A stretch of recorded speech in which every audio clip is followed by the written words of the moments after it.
Now, I'll just give you a quick example because I want to give you a few other examples of stories, sort of my origin story about why I do what I do. Because a lot of what I do isn't just storytelling. I started using storytelling because before I got into the corporate world, I was a counselor. And I found that oftentimes people didn't welcome my direct advice. How many of you found that to be the case? People oftentimes don't particularly appreciate that. Not only did they not appreciate it, but they never came back to see me. And so I figured I need to learn a different approach than just like hard-hitting confrontation. And that's where I became a real fan of storytelling.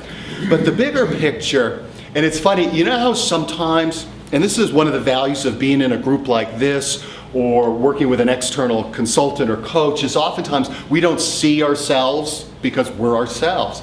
And so I was talking with a friend, and I was sharing, we're kind of talking about like what was it like growing up, etc. And I was sharing with her about what it was like for me growing up. And she's like, so, tell me about your dad and mom.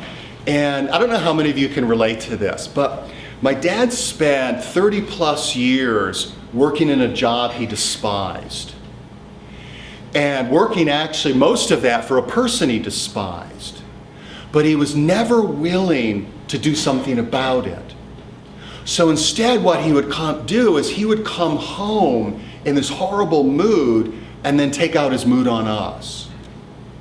And I remember it just hit me the other day reading some book where the person said, most of us never really know our fathers, we only know their moods.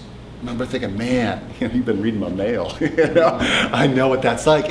And so I was sharing that with my friend, and my friend said, it's really interesting the kind of work that you do.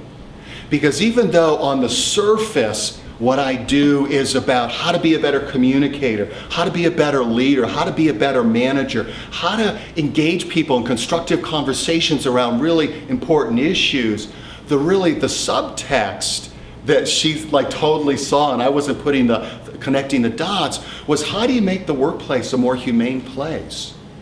Where people really want to show up full on, heart and soul, and not just punch a time clock or not just go through the motions because they're not happy to be there.